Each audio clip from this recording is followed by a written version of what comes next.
ကျွန်တော်ရဲ့မိတ်ဆွေများအားလုံးမင်္ဂလာပါကျွန်တော်တို့ပတ်စဉ်တောက်ကြနေညနေ6နာရီဆိုရင်ပုံမှန်တင်ပေးနေကြဖြစ်တဲ့ဒုက္ခကျေပွင့်တဲတော်နမိတ်ကိုတဲတော်ကခုနကချပြီးတော့ကံကြမ္မာဖတ်ကြပေးမှာဖြစ်ပါတယ်ပြီးခဲ့တဲ့ပတ်တွေတုန်းကတော့အချိန်မလုံလောက်တဲ့အတွက်ကျွန်တော်တို့ဟောစရန်လေးမရိုက်ကူးဖြစ်ပါဘူးဒီတစ်ပတ်မှာတော့ဒါမားတဲ့ကြားရလဲခုနှစ်ရက်သားသမီးတွေအတွက်ဆိုပြီးတော့အမြဲတမ်းကျွန်တော်စူးစမ်းပြီးတော့ရိုက်ကူးပေးခြင်းဖြစ်ပါတယ်အဲ့တော့ဟောဒရန်စီစဉ်လေးမစတင်ခင်မှာကျွန်တော်ရဲ့မိတ်ဆွေတွေကိုကျွန်တော်တို့ယူရိုမင်္ဂလာချမ်းနေသတင်းစကားလေးတွေပါကြတာပါနော်နံပါတ်1ကတော့ကျွန်တော်တို့ယူရိုမင်္ဂလာချမ်းကိုဗုဒ္ဓဦးနေ့ကလွဲပြီးတော့ကျန်တဲ့ရက်တွေမှာပိတ်ရက်မရှိဖွင့်ပေးနေပါတယ်အဲ့တော့ယူရိုမင်္ဂလာချမ်းကိုလာခြင်းနဲ့ဆိုရင်ဗုဒ္ဓဦးနေ့အားနဲ့လွဲရင်ကျန်တဲ့ရက်တွေမှာလာနိုင်ပါတယ်နော်နောက်တစ်ခုကကျွန်တော်တို့ယူရိုမင်္ဂလာချမ်းကိုအကြောင်းမျိုးမျိုးနဲ့မလာနိုင်တဲ့လူတွေပေါ့မလာရောက်နိုင်တဲ့လူတွေရက်ဝေးကနေပြီးတော့ဗီဒီမေးလို့ရလားအွန်လိုင်းကနေပြီးတော့ဗီဒီမေးလို့ရလားဆိုရင်ရပါတယ်အဓိကတော့ Viber နေမေးတာပါပဲเนาะကျွန်တော်ရဲ့ Viber နံပါတ်ကတော့39969359 ပါအဲ့ဒီနံပါတ်ကနေပြီးတော့ကိုယ့်ရဲ့အကူအညီရယူလို့တဲ့ကိစ္စတို့เนาะအခက်အခဲတို့နောက်ဗီဒီဟောစရန်တို့တနစ်စာဟောစရန်တို့အဲ့လိုမျိုးလေးတွေကျွန်တော်တို့လှမ်းပြီးတော့မေးလို့ရပါတယ်တနစ်စာဟောစရန်မေးတဲ့အထက်မှာလည်းပဲကိုယ့်ရဲ့အခက်အခဲတွေအိမ်အောင်ထွက်ချင်တာတို့ကားအောင်ထွက်အိမ်တော်ရေးစင်မပြေစသဖြင့်ကိုအကူအညီတောင်းနေတဲ့ကိစ္စတွေကိုကျွန်တော်တို့အဲ့ဒီအထက်မှာမိသူမသူမေးလို့ရတာပဲเนาะဟောစရန်ကိုကျွန်တော်တို့ချက်ချင်းတော့ပြန်မပို့နိုင်ဘူးပေါ့အနည်းဆုံး3ရက်ကနေပြီးတော့9ရက်အတွင်းကျွန်တော်တို့အရောက်ပြန်ပို့ပေးမှာဖြစ်ပါတယ်ကလေးနာမည်ပေးတွေလုပ်ငန်းနာမည်ပေးတွေလည်းမေးခြင်းနဲ့ဆိုရင်လည်းကျွန်တော်တို့ Viber နေမေးနိုင်ပါတယ်နောက်တစ်ခုကကျွန်တော်တို့လစဉ်လာတိုင်းတရက်နေ့တိုင်းဘေးရင်လက္ခဏာသင်တန်းရှိပါတယ်တော့အခြေခံအဆင့်ပေါ့နော်သင်တန်းရှိပါတယ်တရက်ကနေပြီးတော့8ရက်တာပေါ့8ရက်တီတီကျွန်တော်တို့ခြံမှာနေရမှာပေါ့သင်တန်းကြီးပါသေးနာသေးတော့မရှိပါဘူးမနေ့စာနေ့လယ်စာညနေစာအားလုံးကိုကျွန်တော်တို့ယူရိုမင်္ဂလာချမ်းတာဝန်ယူတယ်အဲ့တော့တစုံတရာသောသူဟာဘေးရင်အတက်ကံပိရာအတက်လောကီပညာအတက်တွေကိုသင်ယူခြင်းနဲ့တမ်းမြောက်ခြင်းနဲ့ဆိုရင်ကျွန်တော်တို့ယူရိုမင်္ဂလာချမ်းကလစဉ်ဖွင့်တဲ့လစဉ်လာတိုင်းတရက်နေ့တိုင်းသင်တန်းဖွင့်တဲ့အခြေခံအဆင့်ပထမပေါ့နော်ပထမဆုံးအခြေခံအဆင့်ကိုစတင်ပြီးတော့ဆက်သွယ်ပြီးတော့တက်ရောက်နိုင်ပါတယ်အဲ့တော့ကျွန်တော်တို့အဘဇာကြီးမင်းသင်္ကာရဲ့ကြီးနေဗရာပြီးပေါက်ဆိုပဒီလေးတွေနောက်ဝါစိမ့်နီအဆောင်လက်ပတ်လေးတွေနောက်ဝါစိမ့်နီအင်းစမပြောင်းနိုင်လေးတွေနောက်ရောင်းမလေးတွေဒိုးကလေးတွေစသဖြင့်အဆောင်ရည်ရာပြည်စည်းလေးတွေအလို့ရှိတယ်ဆိုရင်လည်းမြည်သူမဆိုကျွန်တော်တို့ဒါ Viber နေပြီးတော့ဆက်သွယ်ပြီးတော့မှာယူနိုင်ပါတယ်နော်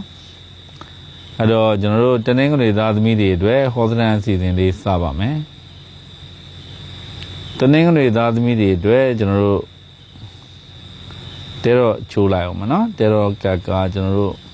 ရှေ့မှာမချတာကျွန်တော်တက်တော့ရဲ့ policy နဲ့ညှိလို့ဖြစ်ပါတယ်အဲ့တော့တနင်္ဂနွေသားသမီးတွေအတွက်ကျွန်တော်တို့ပထမဆုံးကြာလာတဲ့တဲတော့နမိတ်ရဆိုရင်တော့ရွှေကလတ်9လုံးဆိုတဲ့နမိတ်ပါဒီနမိတ်ကကြတော့အင်မတန်မှကောင်းသောနမိတ်ဖြစ်တယ်ဒါကြောင့်တနင်္ဂနွေသားသမီးတွေရဲ့အလုံးနဲ့ပတ်သက်ရင်ကံသာတာကောင်းတယ်ကိုယ့်ရဲ့မျှော်လင့်ချက်တွေပြည့်သွားတာပေါ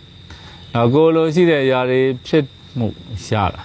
ကိုဖြစ်ကျင်တာတွေဖြစ်ခွင့်ရတာပိုင်ဆိုင်မှုတွေကြက်တည်မင်္ဂလာတွေတိုးတက်လာမဲ့ကံကြမ္မာနမိတ်မျိုးဖြစ်ပါတယ်အဲ့တော့အလုံးလျှောက်ထားပြီးတော့အလုံးရဖို့အတွက်စောင့်ဆိုင်းနေတဲ့တနင်္ဂနွေသားသမီးတွေဆိုရင်လွယ်လွယ်ကူကူနဲ့အလုံးရတတ်တယ်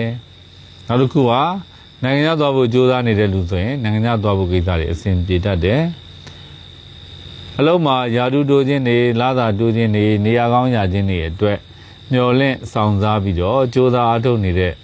တနင်္ဂနွေသားသမီးတွေဆိုရင်ရည်ရွယ်ချက်ရည်မှန်းချက်တွေပြည့်နိုင်ပါတယ်နောက်ငွေချင်းနဲ့ပတ်သက်ပြီးတော့လည်းအဆင်ပြေခြင်းတွေကံကောင်းခြင်းတွေရနိုင်တဲ့အချိန်ကာလဖြစ်တယ်နောက်ကိုယ်ပိုင်စီးပွားရေးလုပ်ငန်းတွေလုပ်ကိုင်နေတဲ့တနင်္ဂနွေသားသမီးတွေအတွက်ဆိုရင်အဖက်ဖက်ကနေပြီးတော့အစဉ်ပြေခြင်းကံကောင်းခြင်းစိတ်ချမ်းသာပျော်ရွှင်ရခြင်းတွေကြုံတယ်ပေါ့အဲ့တော့ပြောရရင်တော့တနင်္ဂနွေသားသမီးတွေကအလုတ်ကံကောင်းတယ်အလုတ်ဆိုတဲ့နေရာမှာကိုယ်ပိုင်စီးပွားရေးလုပ်ငန်းတွေလည်းပါတယ်နောက်တစ်ခုကဝန်ထမ်းအလုပ်တွေလည်းပါတယ်အလုပ်နဲ့ပတ်သက်တဲ့ကံသာတာတွေထူးထူးခြားခြားကောင်းမွန်တဲ့ကံသာတာမျိုးရှိပါတယ်နံပါတ်2ကမိသားစုဆွေမျိုးသားချင်းတွေနဲ့ပတ်သက်ရင်သူကဟာမစ်ဆိုတာယသိပါဒါကြောင့်သူ့ရဲ့နမိတ်အရဆိုရင်မိသားစုတွေကိုကူညီပံ့ပိုးပေးနိုင်တဲ့လူတွေဖြစ်မှာနောက်ဆွေမျိုးသားချင်းတွေကိုကူညီပံ့ပိုးပေးနိုင်တဲ့လူတွေဖြစ်မယ်လမ်းပြပေးနိုင်တဲ့လူတွေဖြစ်မယ်မိသားစုဆွေမျိုးသားချင်းတွေကိုအကြောင်းပြုပြီးတော့ပူပန်သောကကင်းခြင်း စိတ်ချမ်းသာရခြင်းတွေကြုံဆွေမျိုးသားချင်းတွေနဲ့ပူးတွဲပေါင်းဆက်တူရှယ်ယာလုပ်ငန်းတွေမှာထူးထူးခြားခြားအကျိုးပေးပြီးတော့ကံကောင်းပြီးတော့အောင်မြင်မှုရတတ်တဲ့အချိန်ကာလမျိုးဖြစ်ပါတယ်။နောက်လူမှုရေးနဲ့ပတ်သက်တဲ့နမိတ်မှာကျတော့ကျယ်ပွင့်နမိတ်ပေါ့နော်ကျယ်ပွင့်နမိတ်ကလည်းအင်တာမကောင်းပါတယ်။အဲ့တော့လူမှုရေးနဲ့ပတ်သက်ရင်တိုက်ခိုက်ကင်းတယ်လူချင်းလူခင်များမယ်ပေါင်းသင်းဆက်ဆံရေးတွေအဆင်ပြေတာပေါ့။နောက်အဓိကတော့ငွေချင်းနဲ့ပတ်သက်တဲ့ကံတရားမှာကျတော့ပို့ပြီးတော့ကောင်းမှုရှိတာပေါ့။ငွေကြေးကံတာတွေကောင်းမယ်ငွေကြေးနဲ့ပတ်သက်ရင်တော့ကွင်းစွာခွက်ပြင်မဆိုတဲ့နမိတ်ဆိုတော့တော်တော်လေးကောင်းပါတယ်ငွေကြေးကိုအကြောင်းပြုပြီးတော့စိတ်ချမ်းသာရခြင်းတို့စိတ်ပျော်ရွှင်ရခြင်းတို့ပျော်ရွှင်ချမ်းမြေ့ရခြင်းလူရာပြည့်စုံခြင်းတွေဖြစ်မယ်အဲ့တော့ရစရာရှိတဲ့ငွေတွေချောချောမောမောရပြီးတော့ပေးစရာရှိတဲ့ငွေတွေလည်းပဲချောချောမောမောပေးနိုင်တာပေါ့နောက်ကျမ်းမာရေးနဲ့ပတ်သက်ရင်တော့ကျမ်းမာရေးနည်းနည်းခြူကြတတ်တယ်နည်းနည်းလေးညံ့တတ်တယ်ဒါတော့မှရန်ကြီးစိုးစိုးရွားရွားကြီးအညံ့ခိုက်တွေကြီးကြီးမားမားအညံ့ခိုက်တွေတော့မရှိပါဘူးနောက်ပညာရေးနဲ့ပတ်သက်တဲ့ကိစ္စတွေသင်တန်းကိစ္စစာဝတ်ဖြစ်သူချင်းနဲ့ပတ်သက်တဲ့ကံစားတာတွေမှာကြတော့ကိုကြိုးစားရင်ကြိုးစားသလောက်အောင်မြင်နိုင်တာပေါ့နော်လူလင်တယောက်ကကျယ်ပွင့်တွေကိုထွန်းထူးနေတဲ့နမိတ်ဖြစ်ပါတယ်အောင်မြင်မှုတွေကိုယ်တိုင်ထွန်းထူးတာပါဒါပညာရေးကိစ္စတွေမှာသင်တန်းကိစ္စစာဝတ်ဖြစ်သူချင်းနဲ့ပတ်သက်တဲ့ကံစားတာတွေမှာထူးထူးခြားခြားအောင်မြင်မဲ့ကံစားတာမျိုးတွေရှိတယ်အခြေအရောင်းနဲ့ပတ်သက်တဲ့နမိတ်လည်းတနင်္ဂနွေသားသမီးတွေအတွက်ကောင်းပါတယ်အဲ့တော့မဆိုးဘူးပေါ့နော်ဒါကြောင့်မလို့တနင်္ဂနွေသားသမီးတွေအတွက်အခြေကံတာကောင်းတယ်ချစ်သူမရှိသေးတဲ့လူဟာချစ်သူရတတ်တယ်အိမ်အောင်မကြသေးတဲ့လူဟာအိမ်အောင်ကြတတ်တယ်နောက်စေသက်ကြောင်းလန်းကိစ္စတို့မင်္ဂလာကိစ္စတွေထူးထူးခြားခြားအကျိုးပေးပြီးတော့ကံကောင်းပြီးတော့အောင်မြင်မှုရတတ်တဲ့အချိန်ကာလမျိုးဖြစ်ပါတယ်အဲ့တော့အားလုံးကိုခြုံငုံသုံးသပ်ရရင်တနင်္ဂနွေသားသမီးတွေအတွက်အင်မတန်မှကံတာကောင်းတဲ့အချိန်ကာလမျိုးဖြစ်ပါတယ်နော်အဲ့တော့မိမိတို့စီးပွားရေးတွေအလုပ်ကိုင်းတွေအကြံစီတွေလုပ်ရင်ကောင်းမလားမကောင်းလားလုပ်တင်လားမလုပ်တင်ဘူးလားတွေးရဖြစ်နေတဲ့ကိစ္စတွေချင်းလုပ်ကိုလုပ်တင်ပါလေနော်တွန်းတိုက်လေးကိုလုပ်တင်တယ်လို့အကြံဉာဏ်ပေးခြင်းပါတယ်အဲ့တော့တနင်္ဂနွေသားသမီးတွေအတွက်ကျွန်တော်တို့အကျိုးပေးတဲ့ကံကောင်းတဲ့အယောင်လေးတွေရှိပါတယ်အဲ့ဒါဘာလဲဆိုအနီရောင်နဲ့အဝါရောင်နဲ့ကောင်းပါတယ်အဲ့တော့အကြောင်းကြီးငယ်ကိစ္စရှိတဲ့ကအနီရောင်လေးတွေအဝါရောင်လေးတွေဝတ်ပါနော်တနင်္ဂနွေသားသမီးတွေအတွက်အကျိုးပေးတဲ့ကံကောင်းစေတဲ့ကဏ္ဍနံပါတ်လေးတွေကဏ္ဍလေးတွေရှိပါတယ်အဲ့ဒါဘာလဲဆိုတော့1 5ပေါ့1ကဏ္ဍနဲ့5ကဏ္ဍကအကျိုးပေးပါတယ်နောက်မြတ်စွာဘုရားရှင်ကိုရောမြတ်ကြီးကိုအုံတို့ခေါက်ဆွဲကပ်ပါတဲ့နော်တနင်္ဂနွေသားသမီးတွေမကောင်းတဲ့ကံစားတာလေးတွေအညံ့ခိုက်ကလေးတွေပြေပြောက်ပြီးတော့ကောင်းကျိုးလိုရာဆန္ဒလေးတွေရရှိစေမှာဖြစ်ပါတယ်ကျွန်တော်ရဲ့မိတ်ဆွေတနင်္ဂနွေသားသမီးတွေကိုကျွန်တော်တို့ယူရောမင်္ဂလာချမ်းနေပြီးတော့ဒုက္ခကျေပွင့်ဆိုတဲ့တဲတော်နမိတ်ကိုရိုက်ကူးပြီးတော့တင်ပေးလိုက်တာဖြစ်ပါတယ်တနင်္ဂနွေသားသမီးကျွန်တော်ရဲ့မိတ်ဆွေအပေါင်းလည်းပဲတကယ်လို့ကျွန်တော်ရှိမှာဗီဒီမေးချင်တာလေးတွေရှိမယ်ရရအကူကြီးရယူချင်တာလေးတွေရှိတယ်ဆိုရင်လည်းဒါဖိုက်ဘာနေပြီးတော့เนาะရင်းနီးနီးနဲ့ဆက်သွယ်ပြီးတော့မေးမြန်းနိုင်ပါတယ်တကယ်လို့ကျွန်တော်တို့မော်ဘီကိုလုံးကွင်းမှတ်တိုင်မော်ဘီတိုးကိန်းနာမှာပေါ့နော်ကိုလုံးကွင်းမှတ်တိုင်ပိန်းနေကုန်းဆိုတဲ့ကြေးရွာအဲ့ရွာမှာကျွန်တော်ရဲ့ယူရောမင်္ဂလာချန်တည်ရှိပါတယ်အဲ့ဒီယူရောမင်္ဂလာချန်ကိုကိုယ်တိုင်ကိုယ်ကြလာပြီးတော့ရရကိစ္စတွေဆောင်ရွက်ခြင်းနဲ့ဆိုရင်လည်းကျွန်တော်တို့ယူရောမင်္ဂလာချန်မှာမြည်သူမဆိုအခမဲ့ရရလာပြီးတော့ခြေနိုင်ပါတယ်နော်နောက် online ကနေဗီဒီမေးခြင်းနဲ့ဆိုရင်လည်းမေးလို့ရတယ်တချို့ကိုယ်တိုင်ဗီဒီတက်လောကီပညာတတ်တွေကိုသင်ယူခြင်းနဲ့တက်မြောက်ခြင်းနဲ့ဆိုရင်လည်းပဲလာတိုင်းဖွင့်တယ်တရက်နေ့သင်တန်းတွေလည်းလာပြီးတော့အခြေခံအဆင့်စပြီးတော့သင်တန်းတွေစပြီးတော့တက်နိုင်ပြီဆိုတဲ့အကြောင်းအားလုံးကိုသတင်းကောင်းပါပါတယ်အဲ့တော့ကျွန်တော်တို့မိတ်ဆွေအားလုံးကိုယ်ကျမ်းမာခြင်းစိတ်ချမ်းသာခြင်းနဲ့လည်းပြည့်စုံပါစေလူရဆန္ဒတွေလည်းပြည့်စုံပါစေเนาะအားလုံးကျန်နိုင်အောင်ဆောင်နိုင်မြောက်ကြပါစေလို့ဆုတောင်းမေတ္တာများအားလုံးကိုလှိုက်လဲပို့သလိုက်ပါတယ်တနင်္လာသာသမီကျွန်တော်ရဲ့မိတ်ဆွေများအားလုံးမင်္ဂလာပါတနင်္လာသာသမီများအတွက်ပတ်စဉ်တောက်ကြနေညနေ6နာရီမှာတော့ပုံမှန်တင်ပေးနေကြဖြစ်တဲ့ရိုက်ကူးပြီးတော့တင်ပေးနေကြဖြစ်တဲ့ hall stand လေးပါပေါ့နော်ပြီးခဲ့တဲ့ဘတ်တွေတုန်းကတော့ကျွန်တော်မတင်နိုင်ပါဘူးဒီတစ်ပတ်မှာတော့မနေ့စူးစမ်းပြီးတော့ရိုက်ကူးပြီးတော့တင်ပေးခြင်းဖြစ်ပါတယ်ဟောဒရန်စီစဉ်လေးမစတင်ခင်မှာကျွန်တော်ရဲ့မိတ်ဆွေတွေကိုသတင်းစကားလေးတွေပါတင်ပါတယ်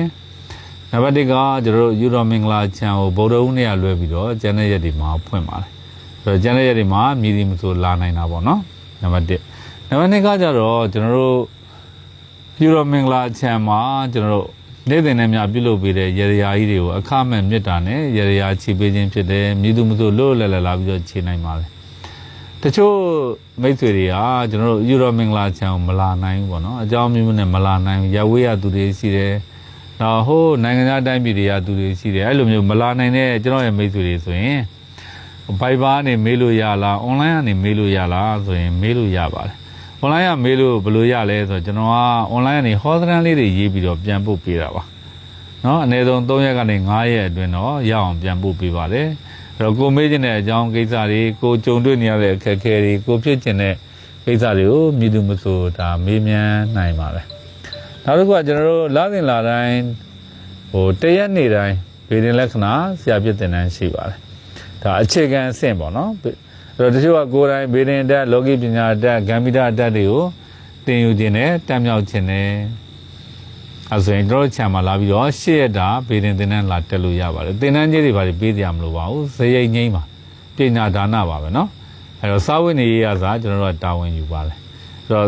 အခြေခံအဆင့်သင်တန်းတွေမှာလာပြီးတော့အခြေခံအဆင့်ဆိုပေမဲ့လည်းပညာရပ်တော်တော်များများကိုထဲထဲဝင်ဝင်သင်ကြားပေးတာဖြစ်ပါတယ်အဲ့တော့ညီသူမဆိုဗေဒင်သင်တန်းတွေလာပြီးတော့တက်ချင်တဲ့သူတွေလည်းတက်လို့ရတယ်ဗာမင်းနိုင်ငံကအကြီးနဲ့ဗရောက်ပြီးပေါက်ဆိုတဲ့ပတိလေးတွေကျွန်တော်ပြောနေကြဝါစိမ့်နေလက်ပတ်လေးတွေနောက်တစ်ခုကကျွန်တော်တို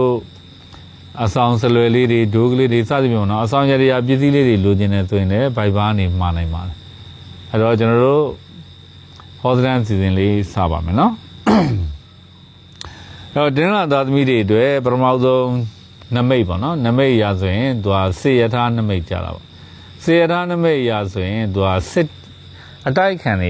ခံလေးတွေနည်းနည်းဖြစ်တတ်တာပေါ့နောက်ရန်လေးတွေဖြစ်တတ်တယ်အနှောက်အယှက်ကလေးတွေဖြစ်တတ်တယ်ဒီကာလမှာတနေ့လာသားသမီးတွေကရန်လေးတွေသတိထားရမယ်အတိုက်ခံလေးတွေသတိထားရမယ်အနှောက်အယှက်ကလေးတွေသတိထားတတ်ပါတယ်အဲ့တော့အလုပ်ထဲမှာဆိုရင်လည်းလုပ်ဖော်ကိုင်ပဲနဲ့အစင်မပြေဖြစ်တတ်တယ်အထက်လူကြီးနဲ့ကိုယ်နဲ့အတိုက်ခံလေးတွေဖြစ်တတ်တယ်မိသားစုအိမ်နှွေးတွေမှာဆိုရင်လည်းတယောက်နဲ့တယောက်ဖြစ်ရာတလန်တန်တလန်ဖြစ်နေတာမျိုးတွေဖြစ်တတ်တယ်ကိုယ်ပိုင်စည်းပွားရေးလုပ်ငန်းလုပ်ကိုင်နေတဲ့တနင်္လာသားသမီးတွေဆိုရင်အလုပ်ထဲမှာဦးနှင်းပဲထောင်းတို့အဲ့လိုမျိုးလေးတွေကြုံရတတ်တယ်နော်ဒီကာလမှာကျွန်တော်လုပ်ရင်ကောင်းမလားမကောင်းလားလုပ်တင်လားမလုပ်တင်ဘူးလားဆိုရင်နည်းနည်းအခက်အခဲလေးတွေဖြစ်တတ်တယ်အစင်မပြေမှုလေးတွေကြာဖြစ်တတ်တယ်ဒါကြောင့်စိတ်မောလူမောအဲ့လိုမျိုးလေးတွေကြုံရတတ်တယ်ဒါအဓိကတော့ရန်အန်ရဲ့တိုက်ခံနောက်ချက်ကလေးတွေအနေချင်းသတိထားတဲ့အချိန်ကာလမျိုးဖြစ်ပါတယ်နံပါတ်1ကဆွေမျိုးသားချင်းနဲ့ပတ်သက်တဲ့ကံကြမ္မာနမိတ်မှာဆိုရင်တော့ကျဲပွင့်၄ပွင့်ဆိုတဲ့နမိတ်ကြတယ်ကျဲပွင့်၄ပွင့်နမိတ်ဆိုတာတော့ပိုင်ဆိုင်မှုတွေကြက်ဒီမင်္ဂလာတွေတိုးတက်လာတာပေါ့နောက်ပစ္စုပန်အတိတ်အနာဂတ်ကာလသုံးပါးမှာကံကောင်းတဲ့ကံကြမ္မာနမိတ်ပေါ့ဒါကြောင့်မလို့တင်းလာသားသမီးတွေရဲ့ဆွေမျိုးသားချင်းတွေနဲ့ဆက်ဆံရေးနဲ့ပတ်သက်တဲ့ကံစားတာတွေဆိုရင်တော်တော်လေးကောင်းပါတယ်မိသားစုကဏ္ဍတွေဆွေမျိုးသားချင်းကဏ္ဍတွေမှာစိတ်ချမ်းသာပြီးတော့ပျော်ရွှင်ရမယ်နံပါတ်3ကတော့လူမှုရေးပေါ့နော်လူမှုရေးနဲ့ပတ်သက်တဲ့ကံစားတာမှာကြတော့ရှင်ပြန်ထမြောက်တယ်ရှင်ပြန်ထမြောက်ရဲ့အဓိပ္ပာယ်ကျတော့ကွဲကွာနေတဲ့သူတွေနဲ့ပြန်လည်ပြီးတော့စုံစည်းရတာပေါ့အဲ့တော့တင်းလာသားသမီးတွေရဲ့လူမှုရေးကဏ္ဍတွေမှာကွဲကွာနေတဲ့မိတ်ဆွေတွေအပေါင်းအသင်းတွေတငယ်ချင်းတွေနဲ့ပြန်လည်ပြီးတော့စုံစည်းရတတ်တယ်နောက်တစ်ခုကလူမျိုးကြားဘာသာကြားတွေအကျိုးပေးတတ်တဲ့အချိန်ကာလမျိုးဖြစ်ပါတယ်အဲ့တော့အဖက်ဖက်ကနေအစဉ်ပြေခြင်းကံကောင်းခြင်းစိတ်ချမ်းသာပျော်ရွှင်ခြင်းတွေကြုံရတတ်တဲ့အချိန်ကာလမျိုးဖြစ်ပါတယ်နောက်ငွေချင်းနဲ့ပတ်သက်တဲ့ကံတရာမှာကြတော့ဓာနမိတ်ကြတာပေါ့နော်ဓာနမိတ်ရဆိုရင်တော့နည်းနည်းအခက်အခဲလေးတွေဖြစ်တော့ပေါ့ငွေချင်းနဲ့ပတ်သက်ပြီးတော့စိတ်ချမ်းသာတတ်တဲ့အဖက်ဖက်ကနေပြီးတော့နည်းနည်းလေးစိတ်ညစ်ရတတ်ပါတယ်ရစရာကြီးတဲ့ငွေတွေချောချောမောမောမရတာမျိုးလေးတွေကြုံရတတ်တယ်ပေးစရာကြီးတဲ့ငွေတွေလည်းပဲကိုယ်အနေနဲ့ပူပန်တော့ကလေးတွေကြုံရတတ်တာပေါ့နောက်ပတ်စံကိစ္စနဲ့ပတ်သက်ရင်ဝင်ငွေထက်ထွက်ငွေဟာပိုပြီးတော့များနေတတ်တာပေါ့ဒါငွေချင်းနဲ့ပတ်သက်ရင်တော့တင်းလာသားသမီးတွေကဒီကာလတွေမှာစိတ်မောလူမောဆိုတဲ့အချိန်ကာလမျိုးဖြစ်တတ်ပါတယ်နောက်ကျမ်းမာရေးပေါ့ကျမ်းမာရေးကတော့အဓိကတော့မျက်စိနဲ့ပတ်သက်ပါတယ်အဲ့တော့မျက်စိကျမ်းမာရေးလေးတွေတော့ဂရုစိုက်တဲ့နဲ့မျက်စိဝေဒနာလေးတွေတော့ဂရုစိုက်တဲ့အချိန်ကာလမျိုးဖြစ်ပါတယ်မလိုအပ်ဘဲနဲ့မျက်စိစေကံပြသတာမျိုးတွေဖြစ်တတ်တယ်မျက်စိကိုထိခိုက်ဒဏ်ရာရတာမျိုးလေးတွေလည်းကြုံရတတ်ပါတယ်နောက်ပညာရေးနဲ့ပတ်သက်တဲ့ကိစ္စတွေသင်တန်းကိစ္စတွေမှာဆိုရင်တော့ဒီပညာရေးကိုကိုယ်ကစ조사အားထုတ်နေပါရင်းနဲ့လမ်းပြောက်သလိုဖြစ်နေတာမျိုးလေးတွေဖြစ်တတ်တယ် ကိုရှောက်လန်းနေတဲ့ပညာရေးတွေကမှားမြန်မှားနေသလားဟုတ်ကောဟုတ်ဝဲလားဒီတိုင်းရောဆက်လို့ရင်အဲ့လိုမျိုးပေါ့စိတ်ထဲမှာလမ်းပြောက်သွားသလိုခံစားရတဲ့ဇဝေဇဝါဖြစ်တတ်တယ်။နောက်အသက်ကြီးတဲ့တင်းရာသားသမီးတွေဆိုရင်ဘာသာရေးနဲ့ပတ်သက်တဲ့ကိစ္စတွေအဋိဌံကိစ္စတွေမှာမမျှော်လင့်မဲ့နဲ့အာရော့သွားတာမျိုးလေးတွေသတိထားသင့်ပါတယ်။နောက်တင်းလာသားသမီးတွေရဲ့အခြေအနေနဲ့ပတ်သက်တဲ့ကံစားတာကြတော့ကံစားတာကောင်းပါတယ်။အဲ့တော့ဖက်ဖက်ကနေစင်ပြေခြင်းတွေကံကောင်းခြင်းတွေစိတ်ချမ်းသာရခြင်းတွေကြုံမယ်။စိတ်တိုင်းကြကောင်းမဲ့အခြေမျိုးဖြစ်တဲ့စိတ်တိုင်းကြအောင်မြင်မဲ့အိမ်တော်ရေးမျိုးဖြစ်ပါတယ်။အဲ့တော့အခြေအနေနဲ့ပတ်သက်ရင်ကံစားတာတော်တော်လေးကောင်းတယ်လို့ပြောရမှာဖြစ်ပါတယ်။မဆိုးပါဘူး။အားလုံးခြုံငုံသုံးသပ်ရင်တော့တင်းရာသားသမီးတွေအတွက်နည်းနည်းပပလေးရန်နေအတိုက်ခံလေးတွေနောက်ချက်ကလေးတော့ကြုံတတ်တယ်ဒါပေမဲ့ကိုယ်ဇွဲလုံးလဝရိယတတိတရားတွေနဲ့ကြိုးစားတော့မှဆိုရင်ဧကံမုတ်ချအောင်မြင်မှုရရှိနိုင်တဲ့ကံသာတာမျိုးပါပဲအရင်စူးစူးရရတော့မဟုတ်ပါဘူးเนาะတင်းလာသားသမီးတွေအတွက်အကျိုးပေးတဲ့ကံကောင်းတဲ့အရောင်ကတော့အနဲ့ရောင်နဲ့အစိမ်းရောင်နဲ့ကောင်းပါတယ်အဲ့တော့အကြောင်းချင်းကကိစ္စရှိတဲ့ကအနဲ့ရောင်လေးတွေဝတ်ပါအစိမ်းရောင်လေးတွေဝတ်ပါเนาะနောက်သူတို့တင်းလာသားသမီးတွေအတွက် lucky ကောင်းစေတဲ့ကံကောင်းစေတဲ့ခဏန်းပေါ့နော်အဲ့ဒါတော့ခွန်နဲ့လေးနဲ့ဖြစ်ပါတယ်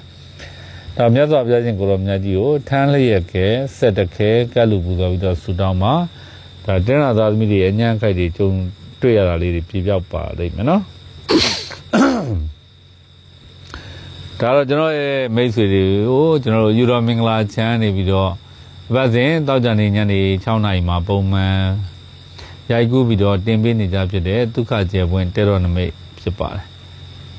အဲ့တော့ကျွန်တော်တို့ယူတော်မင်္ဂလာချမ်းကိုအားလုံးလွတ်လွတ်လပ်လပ်မြည်သူမှုဆိုလာရောက်နိုင်ပါတယ်နော်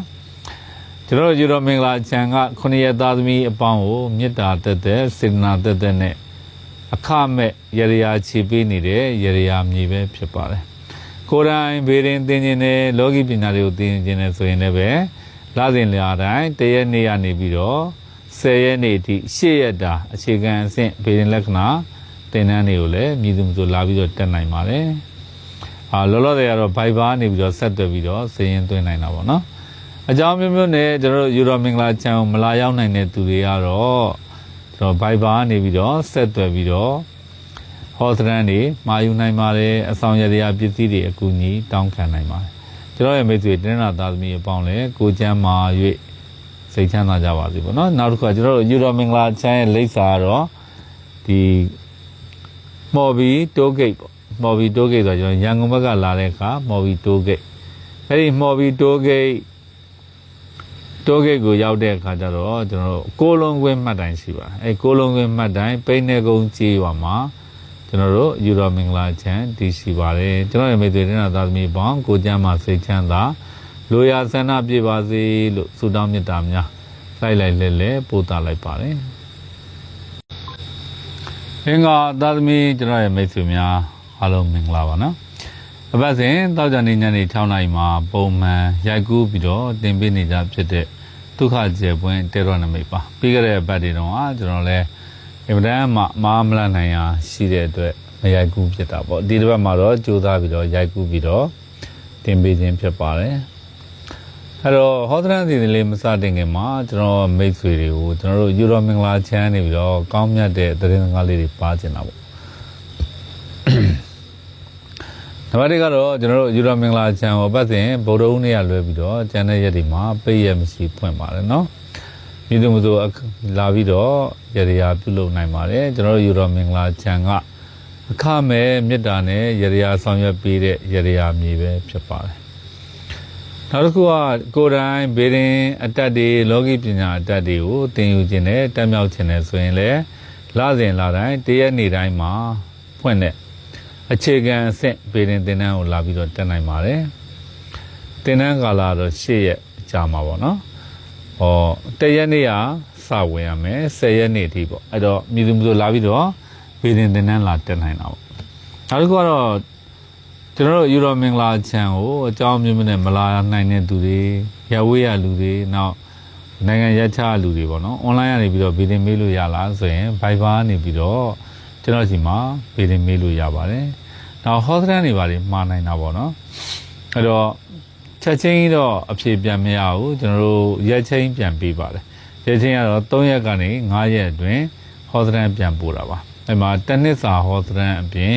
်တခြားကိုသိရှိလို့တဲ့ကိစ္စတွေကိုလည်းကျွန်တော်ဟောပေးပါတယ်နောက်ကိုမှအကူအညီလိုအပ်တဲ့ကိစ္စတွေရှိရင်လည်းကျွန်တော်ရရတွေဆောင်ရွက်ပေးခြင်းရှိပါတယ်ဒါကြောင့်မလို့ကျွန်တော်ရဲ့ Viber နံပါတ်ဖြစ်တဲ့39969235လုံး9ပါအဲ့ဒီနံပါတ်ကနေပြီးတော့ငကိုတော့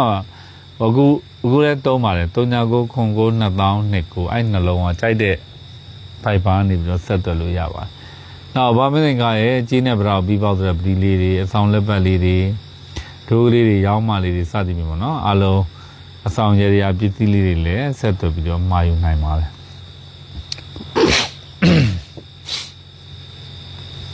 အဲ့တော့အင်္ဂါသားသမီးတွေအတွက်ကျွန်တော်စပြီးတော့နမိတ်ဖတ်ပါမယ်နော်နံပါတ်1ကတော့အင်္ဂါသားသမီးတွေရဲ့ကံတရားကအသစ်စတင်ခြင်းဆိုတဲ့ကံသာတာမျိုးပါအဲ့တော့ဒီကာလတွေမှာအင်္ဂါသားသမီးတွေအတွက်အလုပ်သစ်တွေပေါ်ပေါက်တတ်တယ်လုပ်ငန်းသစ်တွေစတင်ရတတ်တယ်အလုပ်သစ်နေရာအသစ်မှာတွားရောက်ပြီးတော့တာဝန်ထမ်းဆောင်ရတတ်တယ်အကြံကောင်းဉာဏ်ကောင်းတွေအကြံစီအသစ်တွေရတတ်တဲ့အချိန်ကာလမျိုးဖြစ်ပါတယ်အလောက်ကိုင်းနေရာထိုင်ခင်းတွေအသစ်တွေပေါ့နော်ပေါ်ပေါက်တတ်တယ်နောက်တချို့ကိုယ်နဲ့လုံးဝအကျိုးမပေးတဲ့အလုပ်ဟောင်းတွေဆိုရင်လုံးဝ automatic ပေါ့အလိုအလျောက်ရပ်ဆိုင်သွားတာမျိုးတွေလည်းကြုံရတတ်ပါတယ်အလုပ်ဟောင်းတွေပေါ့နောက်အခြေအနေဟောင်းတွေပေါ့နောက်အတွေးခေါ်အဟောင်းတွေပေါ့ကိုယ်နဲ့အကျိုးမပေးဘူးတဲ့အလုပ်တွေအကိုင်းတွေကြံစီတွေစိတ်ကူးတွေရည်ရွယ်ချက်တွေအဲ့ဒါတွေအကုန်လုံးကသူ့အလိုလျောက်ရပ်သွားမဲ့အချိန်ကာလမျိုးဖြစ်ပါတယ်နောက်တော့အင်္ဂါသားသမီးတွေကအလုပ်ဟောင်းနဲ့အလုပ်သစ်နဲ့နှစ်ခုထဲမှာဘယ်ဟာဦးစားပေးရမလဲဆိုရင်အလုပ်သစ်ကိုပို၍ဦးစားပေးတဲ့အချိန်ကာလမျိုးဖြစ်ပါတယ်အလုပ်သစ်ကတော့အင်မတန်မှအကျိုးပေးတာပေါ့နော်အင်မတန်မှကံစားတာကောင်းတယ်ဆိုတော့အလုပ်သစ်ကောင်းတယ်လုပ်ငန်းသစ်ကောင်းတယ်အခြေအနေသစ်တွေကောင်းတယ်စိတ်ကူးသစ်တွေကောင်းတယ်နောက်တစ်ခုကစီးပွားရေးကံစားတာတွေအလုပ်ကိုင်ကြံစီနဲ့ပတ်သက်ရင်လုပ်ရင်ကောင်းမလားမကောင်းလားလုပ်တင်လားမလုပ်တင်လားအဲ့လိုမျိုးတွေးဟာဖြစ်နေတဲ့ကိစ္စတွေတွေးဝင်နေတဲ့ကိစ္စတွေရှိတယ်ဆိုရင်အသစ်ဆိုရင်လုပ်တင်ပါတယ်အဟောင်းဆိုရင်တော့တည်တည်ကြကြစဉ်းစားတင်တယ်ပေါ့နော်အဲ့ဒါအလုပ်ကိုင်နဲ့ပတ်သက်တာပါနံပါတ်2ကဆွေမျိုးသားချင်းတွေနဲ့ပတ်သက်တဲ့ကံကြမ္မာနမိတ်မှကြတော့ဝင်တော့ဝင်ဖို့ဆိုတဲ့နမိတ်ကြတယ်အဲ့တော့အင်္ဂါသားသမီးတွေဟာဆွေမျိုးသားချင်းတွေကိုအကြောင်းပြုပြီးတော့စိတ်မောလူမောဖြစ်ရတတ်တယ်စိတ်ညစ်ရတတ်တယ်ဆွေမျိုးသားချင်းတွေရဲ့တာဝန်တွေဝတ္တရားတွေကိုလိုက်ပါပြီးတော့ထမ်းရွက်နေရတတ်တဲ့အချိန်ကာလမျိုးဖြစ်ပါတယ်ဆွေမျိုးသားချင်းနဲ့ပတ်သက်ရင်ကံစားတာတော့နည်းနည်းလေးခက်ခဲတတ်တာပေါ့နော်စိတ်မောလူမောဖြစ်ရတယ်စိတ်ပင်ပန်းလူပင်ပန်းဖြစ်ရတတ်တယ်ဆွေမျိုးသားချင်းတွေတွေငွေကုန်ကြကြများတတ်တယ်ဆွေမျိုးသားချင်းတွေကိုကိုယ်တိုင်စေုံစေကန်းတွေလိုက်ပါပြီးတော့ပို့ဆောင်ပေးရတတ်တယ်နောက်လူမှုရေးပေါ့လူမှုရေးနဲ့ပတ်သက်တဲ့ကံစားတာမှာကြတော့ the star ဆိုတာဒူဝင်ကျဲဆိုတဲ့နမိတ်ကြတယ်ဒူဝင်ကျဲနမိတ်ကကြတော့အင်မတန်မှကောင်းတာပေါ့သူ့နမိတ်ကကြတော့ထွန်းလင်းတဲ့နမိတ်ဖြစ်တယ်တောက်ပတဲ့နမိတ်ဖြစ်တယ်အစဉ်ပြေတဲ့နမိတ်ဖြစ်တယ်အဲ့တော့လူမှုရေးကံစားတာကတော့တော်တော်လေးကောင်းတယ်လူချစ်လူခင်များခြင်းတို့ပေါင်းသင်းဆက်ဆံရေးတွေအစဉ်ပြေခြင်းလူအများကြီးချစ်ခင်မှုလေးစားမှုတန်ဖိုးထားမှုတွေကိုရတယ်နောက်နာမည်ဂုဏ်သတင်းတွေကြော်ကြားတယ်အဖက်ဘက်ကနေအစဉ်ပြေတယ်နောက်တစ်ခုစီးပွားရေးပေါ့နော်ကျွန်တော်တို့အင်္ဂါသားသမီးတွေရဲ့စီးပွားရေးနဲ့ပတ်သက်တဲ့ကံကြမ္မာသူကကြတော့တဲရနမိတ်ထဲမှာကျတော့ခွက်ဖလားတွေကနေပြီးတော့ရေတွေဖြာကြတဲ့နမိတ်ပါဒီနမိတ်ကလည်းအင်မတန်မှကောင်းသောနမိတ်ဖြစ်တယ်ဒီကတော့နှလုံးစိမ်မှအေးချမ်းရတာပေါ့နော်ငွေကြေးကိုအကြောင်းပြုပြီးတော့စိတ်ချမ်းသာရမယ်စိတ်ပျော်ရွှင်ရမယ်ငွေကြေးကံစားတာတွေတော်တော်လေးကောင်းတယ်နောက်ငွေကြေးနဲ့ပတ်သက်ပြီးတော့အင်္ဂါသားသမီးတွေရဲ့ကံမှာကျတော့ရဝေးရနေပြီးတော့ဆက်သွယ်ပြီးတော့အကူအညီတွေပေးနိုင်တဲ့ပေးတတ်တဲ့အခြေအနေမျိုးတွေလည်းဖြစ်တတ်တယ်အဲ့တော့ကံတရားအရာဆိုရင်တော်တော်လေးကောင်းတယ်လို့ပြောရမှာဖြစ်ပါတယ်ငွေကြေးကံစားတာကတော့တော်တော်ကြီးကောင်းတယ်ဗျနော်နောက်တစ်ခုကဘာသာရေးအဋိဌာန်တွေကိုအကြောင်းပြုပြီးတော့ငွေကံကြေးကံတွေလည်းကောင်းသွားတတ်ပါနောက်ကျမ်းမာရေးနဲ့ပတ်သက်တော့နည်းနည်းလေးခက်ခဲတတ်တယ်ဒီကတော့ယာတိတုတ်ကွေးတွေပါနည်းနည်းသတိထားမှာပေါ့နော်အင်္ဂါသားသမီးတွေဟာယာကတိတုတ်ကွေးလေးတွေဖြစ်တတ်တယ်နောက်မမျှော်လင့်မဲ့နဲ့ရုတ်တရက်ကြီးကောက်ခံခံနဲ့ဘိုင်းရဲ့အကူခံရမျိုးလေးတွေဖြစ်တတ်တယ်အဲကျမ်းမာရေးလေးတွေကတော့နည်းနည်းသတိထားဖို့လိုရတယ်ခရူးဆိုင်ဖို့လိုအပ်ပါတယ်နောက်ပညာရေးနဲ့ပတ်သက်တဲ့ကံစားတာသင်တန်းကိစ္စတွေစောင့်မဖြည့်ဆိုခြင်းနဲ့ပတ်သက်တဲ့ကံစားတာတွေကတော့ထူးထူးခြားခြားအကျိုးပေးပြီးတော့ကံကောင်းပြီးတော့အောင်မြင်မဲ့ကံစားတာမျိုးရှိပါတယ်အဲ့တော့လူငယ်တွေသင်တန်းစာမွဲစတဲ့ကိစ္စတွေမှာ ကျိုးသားအထုတ်နေတဲ့ငင်္ဂါသားသမီးတွေအတွက်ဆိုရင်အောင်မြင်ခြင်းသတင်းစကားကိုကြားရမှာပေါ့နော်နောက်ချင်းတော်နဲ့ပတ်သက်တဲ့ကံတာကတော့ Wheel of Fortune ဆိုတာကံကြမ္မာရဲ့ကောင်းသောအပြောင်းလဲတွေဖြစ်တာပေါ့သူကနမိတ်ကအဓိပ္ပာယ်ကျတော့ဆိုးရနေပြန်ကောင်းတာပေါ့အစင်မပြေရာကနေအစင်ပြေတာကံနေရာနေကံကောင်းတာပေါ့ပူပန်သောကနေပြီးတော့အေးချမ်းခြင်းတွေကိုပြောင်းလဲတာပေါ့အခြေအနေတွေနဲ့ပတ်သက်ရင်ကောင်းတဲ့ဘက်ကိုပြောင်းလဲသွားမယ်ကံစားတာမျိုးရှိပါတယ်အဖက်ဘက်ကနေအစင်ပြေခြင်းကံကောင်းခြင်းစိတ်ချမ်းသာပျော်ရွှင်ရခြင်းတွေကြုံမယ်တဲ့နော်ဆိုတော့အားလုံးခြုံငုံသုံးသပ်ရင်တော့ကံစားတာကတော့အကောင်းများပါတယ်အဲ့တော့ကျွန်တော်တို့အင်္ဂါသားသမီးတွေတော့အကျိုးပေးတဲ့ကံကောင်းစေတဲ့ရောင်လေးတွေကတော့အပြာရောင်နဲ့နီညိုရောင်နဲ့ကောင်းပါတယ်နော်အပြာလေးတွေနီညိုရောင်လေးတွေဝတ်ပါဆောင်ပါနောက်တစ်ခုကကျွန်တော်တို့အင်္ဂါသားသမီးတွေအတွက်အကျိုးပေးကံကောင်းစေတဲ့ကဏ္ဍကြတော့6နဲ့3နဲ့ဖြစ်ပါတယ်သစ္စာပန်6ကက်ကိုမြတ်စွာဘုရားရှင်ကိုတော်မြတ်ကြီးကိုကတ်လူပူဇော်ပြီးတော့ဆုတောင်းမှာအញ្ញံခိုက်တွေပြေပြောက်ပြီးတော့ကောင်းကျိုးလိုရာဆန္ဒတွေရရှိစေမှာဖြစ်ပါတယ်ဒါအင်္ဂါသားသမီးတွေအတွက်ကျွန်တော်တို့ယူရောမင်္ဂလာချံကနေဒုက္ခကျေပွင့်တဲတော့ကံကြမ္မာနမိတ်ဖတ်ပေးတာဖြစ်ပါတယ်နော်အဲ့တော့ကျွန်တော်တို့ခေါင်းကပြောခဲ့သလိုပဲ online ကနေပြီးတော့ဗီဒီမေးခြင်းနဲ့ဆိုရင်39ခွန်ကို2000နှစ်ကို3969နှစ်395လုံးခုနှစ်အဲ့ဒီနံပါတ်ကနေပြီးတော့ဆက်သွယ်နိုင်ပါတယ်နောက်တစ်ခုကကျွန်တော်တို့ကိုယ်တိုင်ဗေဒင်သင်ခြင်းနဲ့ဆိုရင်လည်းယူရောမင်္ဂလာချမ်းမှာအခမဲ့ဖွင့်လှစ်ပေးတဲ့တရက်နေ့သင်တန်းတွေမှာလာပြီးတော့တက်နိုင်ပါတယ်အခုလောလောဆယ်တော့ Viber နေပြီးတော့ဆက်သွယ်ပြီးတော့သင်တန်းအပ်ထားလို့ရပါတယ်နော်နောက်တစ်ခုကဗေဒင်မေးခြင်းတို့အဆောင်ရရာပစ္စည်းလေးတွေမှာယူခြင်းတွေအားလုံးကို Viber နေပြီးတော့ဆောင်ရွက်နိုင်ပါတယ်ယူရောမင်္ဂလာချမ်းမှာတော့နေ့စဉ်နဲ့များရောက်ရှိလာကြတဲ့လူပေါင်းများစွာကိုအခမဲ့ရရာတွေခြေပေးနေတဲ့ရရာအောင်မြေပဲဖြစ်ပါတယ်အဲ့တော့မြေသူမဆိုလွတ်လွတ်လပ်လပ်လာနိုင်ပါတယ်ဗုဒ္ဓဦးနေတော့ပိတ်ပါတယ်နော်အင်္ဂါသားသမီးတို့ရဲ့မိတ်ဆွေပေါင်းကိုကျမ်းမှာစိတ်ချမ်းသာလူရဆန္ဒပြေပါစေလို့ယူရောမင်္ဂလာချမ်းကနေဗုဒ္ဓဦးသားသမီးတို့ရဲ့မိတ်ဆွေများအားလုံးမင်္ဂလာပါနော်ဗုဒ္ဓဦးသားသမီးများအတွက်အပတ်စဉ်ကျွန်တော်တို့တောက်ကြနေညနေ6နာရီဆိုရင်ပုံမှန်တင်ပေးနေကြဖြစ်တဲ့ဒုက္ခကျေပွင့်တဲတော်နမိတ်ဖြစ်ပါတယ်ပြီးခဲ့တဲ့ဘက်တွေတော့ကျွန်တော်အနေနဲ့မားမလန့်နိုင်တဲ့အတွက်ဒီတစ်ပတ်မှာရိုက်ကူးပြီးတော့တင်ပေးရခြင်းဖြစ်ပါတယ်အဲ့တော့ဟောသနာစီစဉ်လေးမစတင်ခင်မှာကျွန်တော်ရဲ့မိတ်ဆွေတွေကိုကျွန်တော်တို့ယူရောမင်္ဂလာချမ်းနေပြီးတော့ကောင်းမြတ်တဲ့သတင်းစကားလေးတွေပါတင်ပါတယ်နံပါတ်1ကကျွန်တော်ယူရောမင်္ဂလာချမ်းကိုဗုဒ္ဓဦးနေ့ကလွယ်ရင်ကျန်တဲ့ရက်တွေမှာပိတ်ရမရှိဖွင့်ပါတယ်ပြည်သူမျိုးလွတ်လွတ်လပ်လပ်လာပြီးတော့ရရာပြုလုပ်နိုင်ပါတယ်ယူရောမင်္ဂလာချမ်းဆိုရင်တော့ရရာကြီးခါချင်းငွေတပြားတစ်ချက်မှမယူဘဲနဲ့မေတ္တာသက်သက်စေတနာသက်သက်နဲ့ဆောင်ရွက်ပေးနေတဲ့ရရာအောင်မြေပဲဖြစ်ပါတယ်နောက်တစ်ခုကတော့ကျွန်တော်တို့အကြောင်းမျိုးမျိုးနဲ့ကျွန်တော်တို့ယူရောမင်္ဂလာချမ်းကိုမလာရောက်နိုင်တဲ့သူတွေဥမာရပ်ဝေးရသူတွေနောက်နိုင်ငံသားတိုင်းပြည်ရသူတွေဆိုရင်တော့ကျွန်တော်တို့ Viber online ကနေပြီးတော့ဗီဒီမေးခြင်းနဲ့ဆိုရင်မေးလို့ရပါတယ်နော် online ကနေပြီးတော့ဗီဒီမေးတဲ့အခါတစ်နှစ်စာဟောစရန်အပြင်မိမိတို့သိရှိလို့တဲ့အကြောင်းကိစ္စတွေအားလုံးကိုကျွန်တော်တို့ဟောစရန်မှာထည့်ပြီးတော့ဟောပေးတာဖြစ်ပါတယ်တခြားသောအဆောင်ရရာကိစ္စလေးတွေအကူအညီလိုချင်တယ်ဆိုရင်လည်းViber နေပြီးတော့ရင်းနီနီနွေနွေထွေးထွေးနဲ့ဆက်လက်အကူအညီတောင်းခံနိုင်ပါတယ်နောက်ဘာဆရာကြီးမင်းသင်္ကာရဲ့ကြီးပတိလေးတွေနောက်ဝါစိမ့်နီအဆောင်လက်ပတ်လေးတွေအင်းစမဖျောင်းနိုင်လေးတွေစသဖြင့်ပေါ့နော်အဆောင်ရရာပစ္စည်းလေးတွေအလိုရှိတယ်ဆိုရင်လည်းမှာယူနိုင်ပါတယ်နောက်တချို့ကျတော့ကိုယ်တိုင်ဗေဒင်တက်ချင်တာပေါ့နော်ဗေဒင်သင်ချင်တာဗေဒင်သင်ချင်တယ်ဆိုရင်ကျွန်တော်တို့ယူရောမင်္ဂလာချမ်းမှာလစဉ်လတိုင်းသင်တန်းရှိပါတယ်တရက်နေ့ကနေ10ရက်နေ့အထိအခြေခံအဆင့်သင်တန်းကိုစပြီးတော့သင်တန်းစတက်နိုင်ပါတယ်သင်တန်းကြီးပါကြီးညာကြီးတပြားတစ်ချက်မှာပေးကြလို့ပါစာဝတ်နေရစပြီးတော့ကျွန်တော်တို့တာဝန်ယူပါတယ်ဒါပညာဒါနအခမဲ့သင်တန်းဖြစ်ပါတယ်ခြံမှာတော့ကျွန်တော်တို့ခြံမှာတော့8ရက်တာကာလလာပြီးတော့နေထိုင်ရမှာဖြစ်ပါတယ်เนาะအဲ့တော့ကျွန်တော်ရဲ့မိတ်ဆွေတွေကိုကျွန်တော်တို့ဟောစတန်လေးတွေပေါ့เนาะဆက်ပြီးတော့ဟောပေးမှာဖြစ်ပါတယ်အဲ့တော့ဗုဒ္ဓဦးသားသမီးတွေအတွက်ကြားတဲ့တေတော်နမိတ်ကဆိုရင်တော့ဓာနမိတ်ပေါ့เนาะဓာနမိတ် ဒါနမိတ်ကကြတော့သူကဒီနမိတ်ထဲမှာဓာလေးလက်နမိတ်ပေါ့ဓာလေးလက်နမိတ်ကကြတော့ရံပွဲနမိတ်ဖြစ်ပါတယ်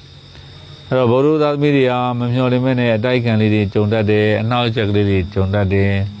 ရံလေးတွေဖြစ်တတ်တာပေါ့နော်အဲ့တော့အလုပ်လုပ်တဲ့နေရာမှာလည်းပဲအလုပ်တဲ့အလျောက်စီးပွားရေးလုပ်ရတဲ့အခါမှာလည်းစီးပွားရေးအလျောက်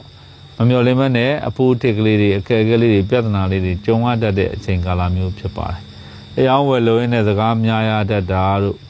နောက်ငွေပေးငွေယူလို့ရင်းနဲ့တယောက်နဲ့တယောက်ခြေနေတင်းမာမှုလေးတွေကြုံရတာမျိုးလေးဖြစ်တတ်တယ်။နောက်အလုပ်ထဲမှာဆိုရင်လည်းအလုပ်ထဲမှာစိတ်မောလူမောဖြစ်ရတတ်တဲ့အချိန်ကာလမျိုးဖြစ်ပါတယ်။အဲ့တော့ဒီချိန်မှာတော့ကိုယ်မထီမဲ့မြင်လောက်ခံရတတ်တဲ့အချိန်ကာလပါ။အလုပ်မှာပေါ့နော်။အဓိကတော့စီးပွားရေးအလုပ်စီးပွားရေးနဲ့ပတ်သက်တဲ့အလုပ်နဲ့ပတ်သက်တဲ့ကိစ္စတွေမှာမထီမဲ့မြင်အလုပ်ခံရတတ်တဲ့အချိန်ကာလဖြစ်ပါတယ်။အဲ့ဒါလေးတော့နည်းနည်းသတိထားဖို့လိုအပ်တာပေါ့နော်။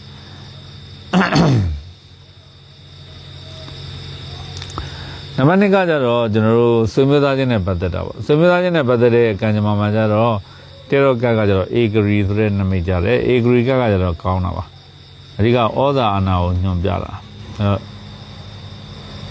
ဆွေမျိုးသားချင်းတွေကိုကစကားပြောဆိုရတဲ့ကိစ္စတွေအောင်မြင်နိုင်တယ်ဆွေမျိုးသားချင်းတွေနဲ့ကိုယ်နဲ့စကားပြောဆိုခြင်းကိစ္စတွေအကူအညီပေးတဲ့ကိစ္စတွေစက်လူရှယ်ယာလုပ်ငန်းတွေအဖက်ဖက်ကနေပြီးတော့အဆင်ပြေခြင်းကံကောင်းခြင်းစိတ်ချမ်းသာပျော်ရွှင်ခြင်းတွေကြုံမယ်တဲ့ဆွေမျိုးသားချင်းနဲ့ပတ်သက်တော့ကောင်းပါလူမှုရေးနဲ့ပတ်သက်တဲ့ကံသာတာတဲ့ဆိုတော့ခွဲပလားလေးလုံးပေါ့လေးလုံးကတော့ကောင်းသောနမိတ်ပါပဲအဲ့လူမှုရေးကိုအကြောင်းပြုပြီးတော့စိတ်ချမ်းသာမယ်လူချစ်လူခင်များမယ်ပေါင်းသင်းဆက်ဆံရေးတွေအဆင်ပြေမယ်ဒီကလာမှာနည်းနည်းသတိထားစရာတော့အဲ့လူတွေကိုနည်းနည်းစိတ်ကုန်နေတာမျိုးတွေဗုဒ္ဓသားသမီးတွေမှာဖြစ်တတ်တယ်လူတွေကိုစိတ်ကုန်တဲ့အခါကျတော့လူတွေနဲ့မတွေ့ခြင်းဘူးမဆက်ဆံခြင်းဘူးပေါင်းသင်းဆက်ဆံရေးတွေမလုပ်ခြင်းဘူးသူတို့ကအခွင့်အရေးခွင့်လန်းတွေဘလောက်ပဲရနေပါစေတဲ့လူမှုရေးကဏ္ဍတွေမှာစိတ်မောလူမော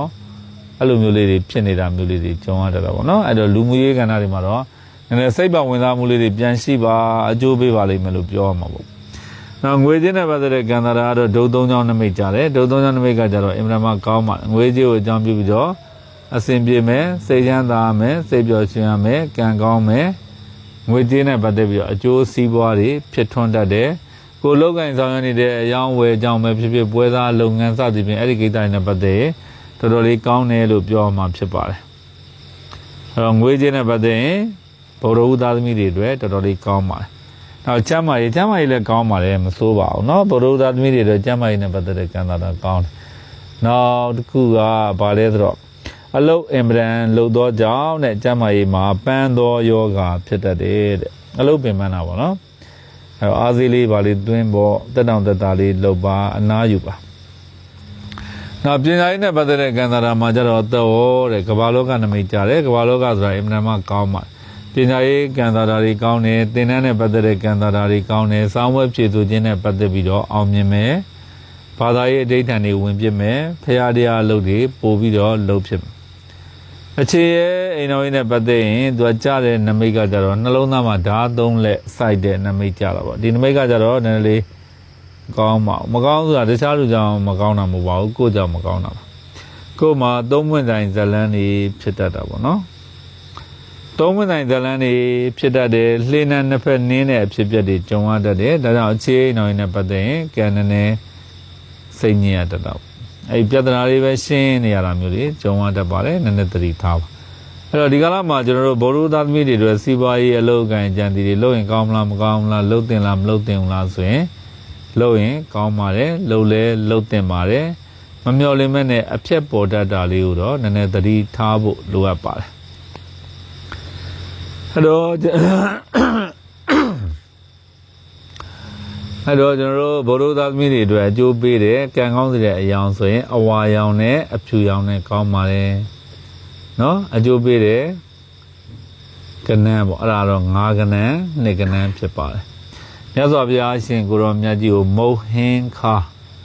ဆိုတော့9စာ2ဆုံးပေါ့နော်မုတ်ဟင်းခါကတ်လို့ပူတော်ပြီးတော့ဆူတောင်းမှာအညံ့ခိုက်တွေပြေပြောက်ပြီးတော့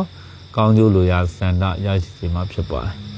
ဒါဗုဒ္ဓသာသမီတွေကျွန်တော်တို့ဟောစရန်ဟောပေးခြင်းဖြစ်ပါတယ်အဲ့တော့ကျွန်တော်ရဲ့မိတ်ဆွေတွေအယူတော်မင်္ဂလာချမ်းကိုဗုဒ္ဓနေ့ကလွဲပြီးတော့မြည်သူမစိုးလွတ်လွတ်လပ်လပ်နဲ့လာပြီးတော့ရေရာတွေပြုလုပ်နိုင်ပါတယ်ရေရာကြီးဘာကြီးညာကြီးတပြားတစ်ချက်မှမယူပါဘူးမေတ္တာသက်သက်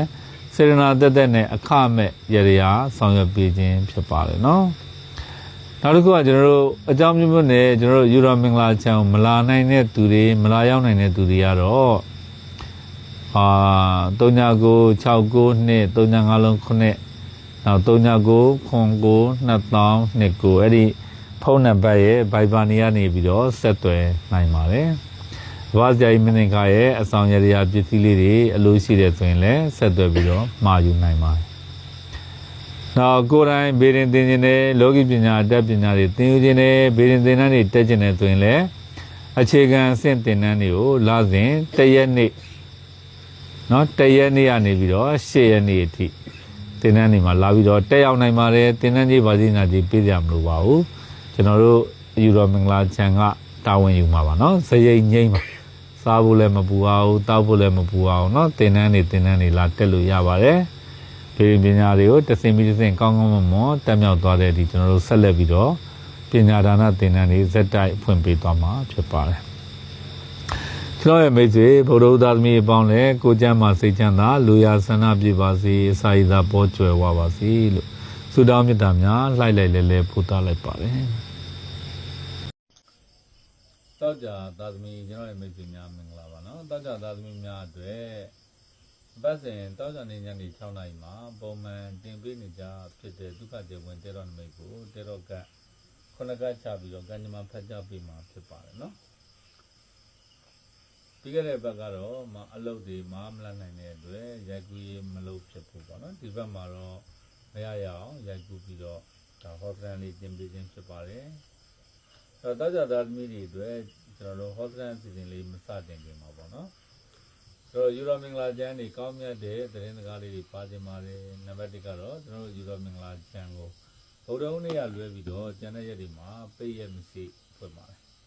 မြည်သူမစိုးအခမဲ့မေတ္တာနဲ့ပြုလုပ်ပေးတဲ့ရေရာမြည်ဖြစ်တဲ့အတွက်လောလလလာပြီးတော့ရေရာအစီရင်တွေပြုလုပ်နိုင်ပါတယ်နော်အဲ့တော့ကျွန်တော်တို့ယူရမင်္ဂလာချမ်းကိုအကြောင်းမျိုးမျိုးနဲ့မလာရောက်နိုင်တဲ့လူတွေလည်းရှိပါတယ်ရဝေးရလူတွေနောက်တစ်ခုကဒီပလို့နိုင်ငံခြားတိုင်းပြည်တွေကသူတွေအတွက်ခက်ခဲကြုံတွေ့နေရတဲ့လူတွေကအွန်လိုင်းကနေပြီးတော့ဗီဒီယိုမေးကျင်တယ်ရေရာတွေအကူအညီတောင်းနေတယ်ဆိုရင် Viber နေပြီးတော့ဆက်သွယ်ပြီးတော့အကူအညီတောင်းခံနိုင်ပါတယ်အဲ့တော့ကျွန်တော်တို့ချက်ချင်းတော့ဟောစရန်ပြန်မပို့နိုင်ပေမဲ့ရက်ချင်းလေးရှိပါတယ်เนาะ3ရက်ကနေ5ရက်အတွင်းကျွန်တော်တို့ဟောစရန်တွေတယောက်ပြန်ပို့ပေးပါတယ်ကလေးနာမည်ပေးလို့လုပ်ငန်းနာမည်ပေးတွေလည်းပဲ Viber နေပြီးတော့ဆက်သွယ်ပြီးတော့မေးမြန်းနိုင်ပါတယ်နောက်တစ်ခုကကျွန်တော်တို့လာတင်လာတိုင်းတရက်နေ့မှာဖွင့်လှစ်နေကြဖြစ်တဲ့ဒီသင်တန်းပေါ့နော်အခြေခံအဆင့်ကိုလည်းဒီလိုမျိုးလာပြီးတော့တက်နိုင်ပါတယ်သင်တန်းကြီးတွေပါလို့မရှိပါဘူးအခမဲ့ဇေယျငိမ့်ပညာဒါနသင်ပေးတဲ့ဒီလက္ခဏာသင်တန်းတွေဖြစ်ပါတယ်နော်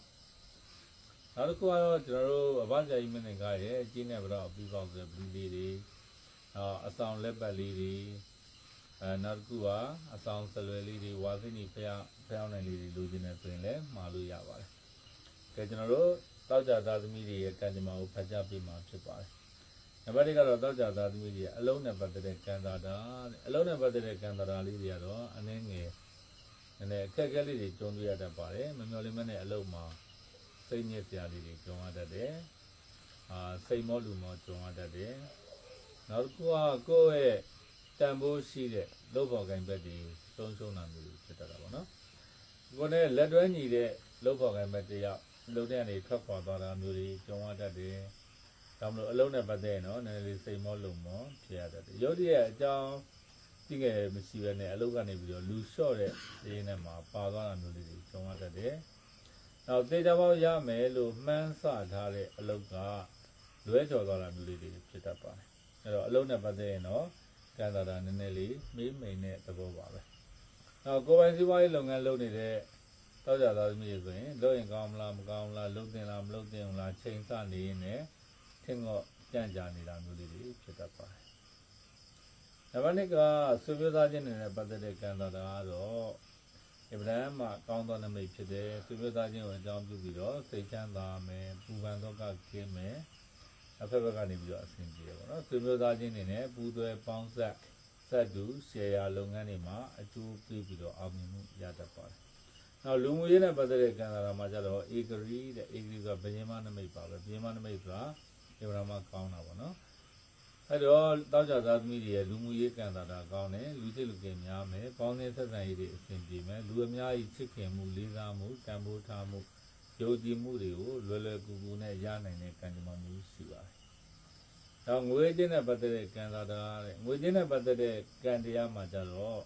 ့ဒါတဲတော့နမိတ်ရဆိုရင်ဓာနမိတ်ကြတာပေါ့ဓာနမိတ်ရဲ့သဘောကကြတော့ဘာကိုညွှန်ပြတာလဲဆိုတော့ကိုရှာပွေနေတဲ့ငွေကိုကိုမတုံးအောင်ကိုယ့်ရဲ့ပတ်ဝန်းကျင်မှာဒုက္ခတွေနဲ့ပဲကြုံတွေ့ရတတ်တယ်။ငွေကြေးအကူအညီတောင်းတာတွေကိုမကြာခဏကြုံရတတ်တယ်။ငွေကြေးကိုအကြောင်းပြုပြီးတော့ဒီကတော့ပတ်သက်ချီတာငှားတာအမခံတာတွေမကောင်းဘူးမလုပ်တင်ဘူး။ဒါပေမဲ့လည်းလုပ်နေရတတ်တယ်။အနိုင်ကျင့်ခံရတာမျိုးလေးတွေလည်းကြုံရတတ်တယ်ပေါ့နော်။ကိုယ်ကဆွေမျိုးသားချင်းအနိုင်ကျင့်တာလို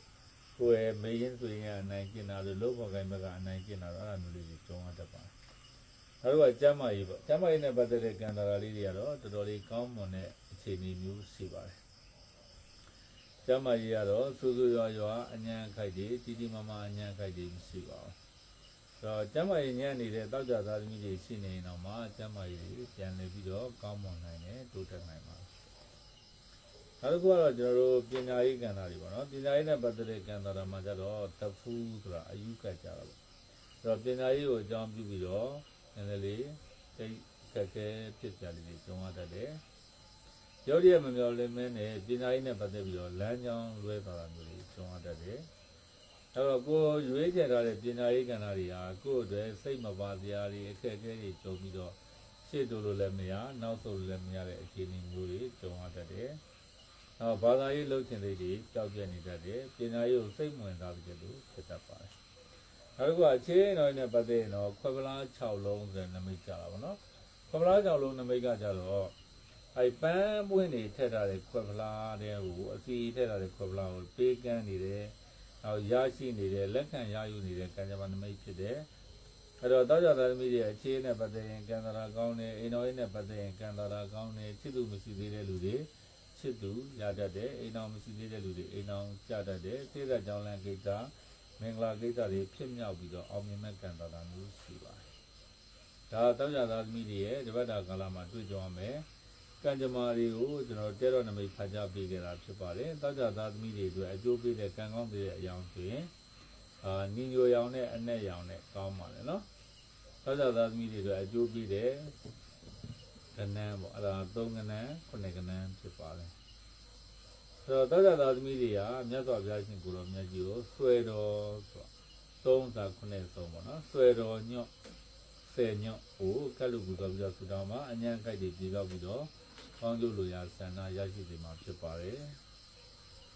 ်ဒါတောက်ကြသားသမီးတွေတပတ်တာကာလမှာကျိုးတွေ့ရမယ့်ကံကြမ္မာသုကောင်းများအတွက်ဒုက္ခကျေပွင့်တဲတော်နမိတ်ဖတ်ကြားပေးကြတာဖြစ်ပါတယ်အဲ့တော့ကျွန်တော်တို့ကပြောခဲ့သလိုပဲအကြောင်းမျိုးမျိုးနဲ့ယူရောမင်္ဂလာချမ်းမလာရောက်နိုင်တဲ့ကျွန်တော်ရဲ့မိတ်ဆွေတွေ online ကနေပြီးတော့ဒီနေ့မေးနေတယ်ဆိုရင်399692 35လုံး9ကဲ39992029ဆိုတဲ့ဖုန်းနံပါတ်ရဲ့ Viber တွေကနေပြီးတော့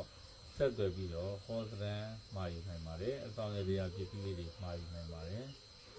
မိမိတို့ရဲ့အကြောင်းကြီးငယ်ကိစ္စအခက်အခဲလေးတွေကိုလည်းရရကိစ္စတွေအကူအညီတောင်းခံနိုင်ပါတယ်ကိုယ်တိုင်ဗေဒင်တက်တွေလောကီပညာတက်တွေသင်ယူခြင်းနဲ့တက်မြောက်ခြင်းနဲ့ဗေဒင်ပညာရနဲ့ရပ်တည်နိုင်တယ်ဆိုရင်တို့ယူရောမင်္ဂလာချံကလာစဉ်လာတိုင်းပညာဒါနအခမဲ့ဇေယိငိမ့်ပေါ့နော်စာဝိနည်းရေးကတာဝန်ယူတဲ့ဇေယိငိမ့်သင်တန်းဖြစ်တဲ့အခြေခံအဆင့်သင်တန်းတွေမှာဝင်ရောက်ပြီးတော့လာရောက်ပြီးတော့တက်ရောက်နိုင်ပါတယ်အသက်အကန့်အသတ်မရှိပါဘူးเนาะပညာရည်ချင်းအကန့်အသတ်မရှိပါဘူးရက်ွက်ထောက်ခံတာရဲစခန်းထောက်ခံတာနှစ်ခုတော့ယူလာမယ်ပေါ့နော်အဲ့တော့ကျွန်တော်ရဲ့မိတ်ဆွေတွေခုနှစ်ရက်သားသမီးတွေအားလုံးလည်းကိုယ်ကြီးကျမ်းမာခြင်းစိတ်ချမ်းသာခြင်းနဲ့ပြည့်စုံပြီးတော့လူရဆန္ဒတွေတစ်လုံးတစ်ဝါတွေရရှိနိုင်ကြပါစေကျမ်းနိုင်အောင်လို့ဆောင်နိုင်မြောက်ကြပါစေလို့အယူတော်မင်္ဂလာချမ်း ဘောဓိဓမ္မစာကြည့်တိုက်ကနေပြီးတော့အားလုံးအတွက်ဒုက္ခကျေဝေတေရောနမိတ်ကိုဖတ်ကြားပြီးတော့သင်ပေးလိုက်တာဖြစ်ပါတယ်စနေသားသမီးကျွန်တော်ရဲ့မိတ်ဆွေများအားလုံးမင်္ဂလာပါစနေသားသမီးများအတွက်ပတ်စဉ်တောက်ကြနေညနေ6နာရီဆိုရင်ကျွန်တော်တို့ပုံမှန်တင်ပေးနေကြဖြစ်တဲ့ဒုက္ခကျေပွင့်တေရောနမိတ်ပေါ့နော်တေရောက9ကချပြီးတော့ကံကြမ္မာဖတ်ကြားပေးမှာဖြစ်ပါတယ်အဲ့တော့ကျွန်တော်ဒီပြီးခဲ့တဲ့ဘက်တွေတုန်းကဆိုရင်အချိန်နေမမလတ်တဲ့အတွက်ဟောသဏ္ဍာန်မတင်ဖြစ်ပါဘူးဒီတစ်ပတ်ကတော့မရရအောင်ကြိုးစားပြီးတော့ကျွန်တော်တို့ဟောသဏ္ဍာန်လေးကိုဖတ်ကြားတင်ပြပေးခြင်းဖြစ်ပါတယ်အဲ့တော့ဟောသဏ္ဍာန်စီစဉ်လေးမစတင်ခင်မှာကျွန်တော်ရဲ့မိတ်ဆွေတွေကိုယူရောမင်္ဂလာချမ်းနေပြီးတော့ကောင်းမြတ်တဲ့သတင်းစကားလေးတွေပါခြင်းပါတယ်နံပါတ်1ကတော့ကျွန်တော်တို့ယူရောမင်္ဂလာချမ်းကိုဗုဒ္ဓဦးနေ့ကလွဲပြီးတော့ကျန်တဲ့ရက်တွေမှာပိတ်ရက်မရှိဖွင့်ပါတယ်မြေသူမဆိုကျွန်တော်တို့ယူရောမင်္ဂလာချမ်းမှာလာရောက်ပြီးတော့အခမဲ့မေတ္တာနဲ့ခြေပေးတဲ့ရက်တွေကိုလာရောက်ပြီးတော့ခြေနိုင်ပါတယ်နော်တချို့သူတွေအားဆိုရင်တော့ကျွန်တော်တို့ယူရောမင်္ဂလာချမ်းကိုအကြောင်းအမျိုးမျိုးနဲ့မလာရောက်နိုင်တဲ့သူတွေလည်းရှိပါတယ်ရဝေးရသူတွေရှိတယ်နိုင်ငံခြားတိုင်းပြည်တွေကိုရောက်နေတဲ့သူတွေရှိတယ်သူတို့မလာရောက်နိုင်တဲ့လူတွေကတော့ online က Viber နေပြီးတော့ဆက်သွယ်ပြီးတော့ဖေးရင်ဟောစမ်းနေမှားနိုင်ပါတယ်3996923959ဆိုတဲ့ဖုန်းနံပါတ်ရဲ့39992029ဆိုတဲ့ဖုန်းနံပါတ်ရဲ့ Viber နေပြီးတော့ဆက်သွယ်ပြီးတော့ဖေးရင်ဟောစမ်းမှားနိုင်ပါတယ်နော်ချက်ချင်းဟောစမ်းပြန်လဲပေးပို့တာမဟုတ်ပေမဲ့လည်း3ရက်ကနေ5ရက်အတွင်းကျွန်တော်တို့ရက်ချင်းပြန်ပြီးတော့ပေးပါတယ်နောက်ဘာဆရာကြီးမင်းသင်္ကာကြီးကြီးနေပြတော့ပြီးပေါက်ဆိုတဲ့ပတိလေးတွေအဆောင်လက်ပတ်လေးတွေလက်ဖွဲ့လေးတွေဖျောင်းနိုင်လေးတွေမှားခြင်းနဲ့ဆိုရင်လည်းအဲ့ဒီ Viber နံပါတ်ကနေမှားပါနော်နောက်တစ်ခုကတော့ကျွန်တော်တို့ကိုယ်တိုင်ဘေးရင်သင်ခြင်းနဲ့ပေါ့နော်ဘေးရင်ပညာတွေနဲ့ယက်တည်ခြင်းနဲ့ဆိုရင်လည်းစနစ်တကျဘေးပညာရက်ကိုကျွန်တော်တို့အခြေခံနေပြီးတော့အဆင့်မြင့်အခြေအနေတွေတိဘဝတစ်ခုယက်တည်နိုင်တဲ့အထိသင်ယူခြင်းနဲ့ဆိုရင်လည်းကျွန်တော်တို့ယူတော်မင်္ဂလာချမ်းကလာစဉ်တရက်နေတိုင်းဖွင့်နေကြဖြစ်တဲ့အခြေခံအဆင့်သင်တန်းတွေကိုလာရောက်ပြီးတော့တက်ရောက်နိုင်ပါတယ်စာဝတ်နေရေးကုန်ကြစရိတ်မရှိပါဘူးသင်တန်းကြီးလည်းမရှိပါဘူးပညာဒါနသင်ပေးတာဖြစ်ပါတယ်เนาะကျွန်တော်တို့အခြေခံအဆင့်ကနေပြီးတော့အဆင့်မြင့်တန်းတွေနောက်တစ်ခုကအဆင့်မြင့်အထူးသင်တန်းတွေအထိဖြစ်အောင်ကျွန်တော်တို့ယူရောမင်္ဂလာချမ်းနေပြီးတော့ကိုညီပံ့ပိုးပြီးတော့သင်ပြပေးသွားမှာဖြစ်ပါတယ်လက်တွဲသွားမှာဖြစ်ပါတယ်เนาะအဲ့တော့ကျွန်တော်တို့ပထမဆုံးအနေနဲ့ကျွန်တော်တို့စနေသားသမီးတွေရဲ့ကံကြမ္မာကိုဖတ်ကြားပေးမှာဖြစ်ပါတယ်စနေသားသမီးတွေတော့ကြာလာတဲ့နမိတ်လေးတွေရှိပါတယ်အဲ့ဒီနမိတ်လေးတွေကတော့နံပါတ်1ကဓာနမိတ်ပေါ့နော်ဓာနမိတ်မှာဆိုရင်တော့လေသင်းမောပေါ်မှာလူလင်တယောက်ကလှေကိုပင်ပန်းကြီးစွာနဲ့လှော်ခတ်တာပေါ့လှေပေါ်မှာဒါသားမီလို့ထင်ရတဲ့လူသား2ဦးထိုင်နေတဲ့နမိတ်ဖြစ်တဲ့ရှေ့မှာဓာတွေအစီရန်ထားတဲ့ကံကြမ္မာနမိတ်ဖြစ်ပါတယ်အဲ့တော့စနေသားသမီးတွေဒီကာလမှာကိုယ့်အတွက်အလုံးမလိုပါဘူးသူများအတွက်ဒီပဲအချိန်နေကုန်နေတာလို့သူများအတွက်လိုက်ပြီးတော့လောက်ကိုင်းဆောင်ရွက်နေရတာလို့တာဝန်တွေဝတ္တရားတွေမလုံးညမနဲ့လောက်ရတာတွေမထမ်းဆောင်ညမနဲ့ထမ်းဆောင်ရတာတွေအဲ့လိုမျိုးတွေများတတ်တဲ့အချိန်ကာလမျိုးဖြစ်ပါတယ်အလုပ်တန်းမှာဆိုရင်လည်းကိုယ့်ရဲ့အလုပ်ကမပြီးသေးဘူးတခြားသူရဲ့အလုပ်တာဝန်တွေကိုပါရောပြန်ပြီးတော့ထမ်းရွက်ရတတ်တဲ့အချိန်ကာလမျိုးဖြစ်ပါတယ်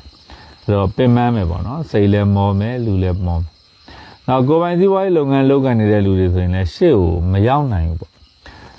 ရှေ့ကိုခရီးမရောက်နိုင်နောက်တော့အကြံအစီအသစ်တွေလုပ်ငန်းသစ်တွေစိတ်ကူးသစ်တွေကိုအကောင့်ထဲပေါ်ဖို့ဆိုတဲ့နေရာကိုမရောက်ဘဲနဲ့ဒီပြဿနာဟောင်းတွေ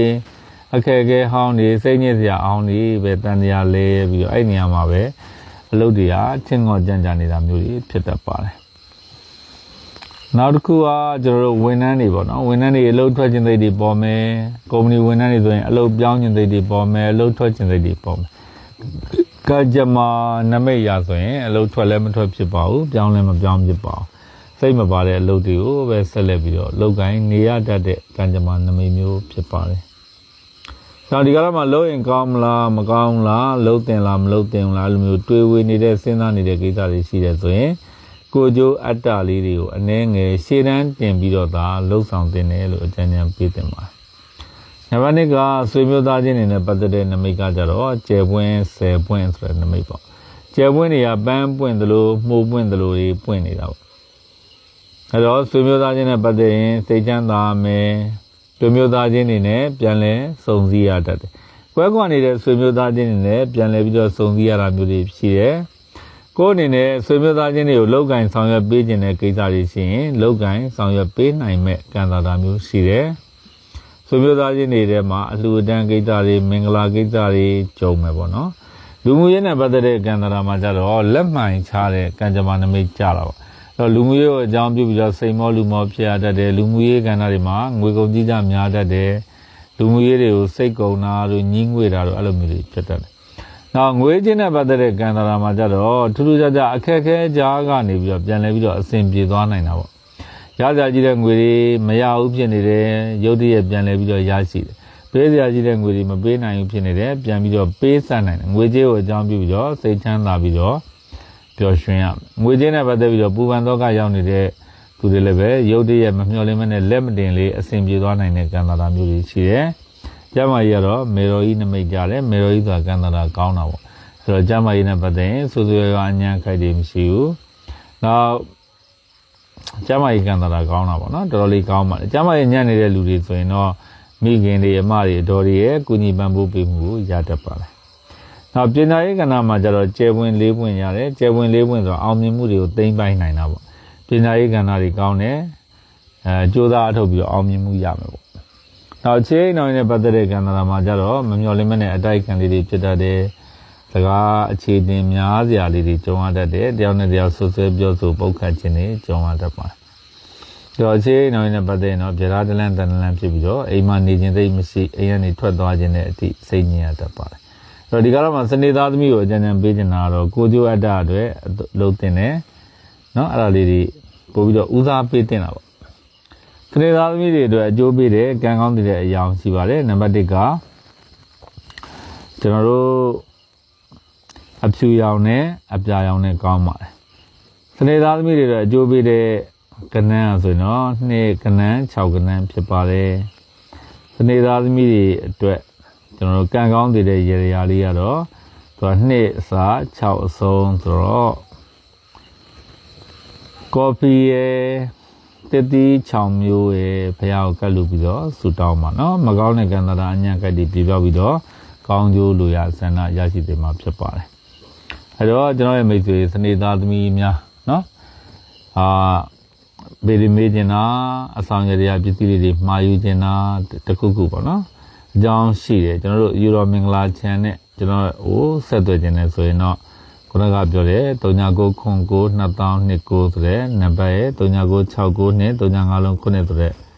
နံပါတ်တွေကိုဆက်သွယ်နိုင်ပါတယ်ကိုယ်တိုင်ဘေးရင်တင်ခြင်းနဲ့နော်ကိုယ်တိုင်ဘေးရင်နေတတ်ခြင်းနဲ့လက္ခဏာပညာရည်တွေတက်မြောက်ခြင်းနဲ့တဲတော်ဆိုတဲ့ပညာရည်တွေကိုသင်ယူတက်မြောက်ခြင်းဝါသနာပါလို့တက်မြောက်ခြင်းတဲ့လူတွေလည်းရှိတယ်သို့မဟုတ်ဘေးရင်လက္ခဏာဂမ်မီရပညာတွေကိုစနစ်တကျသင်ယူပြီးတော့ဘေးရင်ဆရာဘဝတစ်ခုရပ်တည်ပြီးတော့မိသားစုကိုကောင်းစွာအသက်မွေးဝမ်းကြောင်းပြုပြီးတော့ရပ်တည်ခြင်းတဲ့သူတွေပဲဖြစ်ပေါ့နော်ကျွန်တော်တို့ယူရောမင်္ဂလာချန်ကနေပြီးတော့ဖွင့်လှစ်တဲ့သင်တန်းတွေပေါ့သင်တန်းတွေဆိုရင်တရက်နေ့တိုင်းသင်တန်းရှိပါတယ်တရက်နေ့12နာရီလောက်ရောက်လာတာပေါ့နော်ရက်ွက်ထောက်ခံစာရက်စကန်ထောက်ခံစာ2ခုယူလာခဲ့ရတယ်ရှေ့ရက်တာဘေးရင်လက္ခဏာသင်တန်းတွေပေါ့အခြေခံအဆင့်ပြင်ကျွန်တော်တို့မွန်မန်လို့ခေါ်တဲ့အဆင့်တွေနောက်တစ်ခုအဆင့်မြင့်တန်းတွေအဲ့လိုမျိုးစနစ်တကျလာရောက်ပြီးတော့သင်ယူနိုင်ပါတယ်စာဝတ်နေရေးအတွက်ကျွန်တော်တို့ယူရောမင်္ဂလာချန်ကတာဝန်ယူမှာပါနောက်သင်တန်းကြီးပါကြီးညာကြီးလည်းတပြားတစ်ချက်မှပေးစရာမလိုပဲနဲ့ပညာဒါနသင်ပေးတဲ့သင်တန်းတွေဖြစ်ပါတယ်အဲ့တော့အခြေခံအဆင့်ကနေပြီးတော့စနစ်တကျသင်ကြားပြီးတော့ကျွန်တော်ဘေးပညာရတစ်ခုနဲ့ကောင်းစွာရပ်တည်နိုင်တဲ့ဒီကျွန်တော်တို့ကလက်တွဲပြီးတော့ကူညီပေးဆောင်သွားမှာဖြစ်ပါတယ်တော့ဘေးရင်တင်နေတဲ့သူတွေကျွန်တော်တို့ယူတော်မင်္ဂလာချန်ရဲ့ဖုန်းနံပါတ်ကိုဆက်သွယ်ပြီးတော့သင်တန်းလာတက်နိုင်ပါတယ်အဲ့တော့ကျွန်တော်ရဲ့မိတ်ဆွေစနေသားသမီးအပေါင်းလည်းကိုယ်ကျမ်းပါခြင်းစိတ်ချမ်းသာခြင်းနဲ့ပြည့်စုံပါစေလိုရာဆန္ဒတလုံးတစ်ပါးလည်းရရှိနိုင်ကြပါစေကျမ်းနိုင်အောင်ဆောင်နိုင်ကြပါစေလို့ယူတော်မင်္ဂလာချန်ရဲ့ဘောဓိဓမ္မစာကြည့်တိုက်ကနေပြီးတော့ဆုတောင်းမေတ္တာများပို့သလိုက်ပါတယ်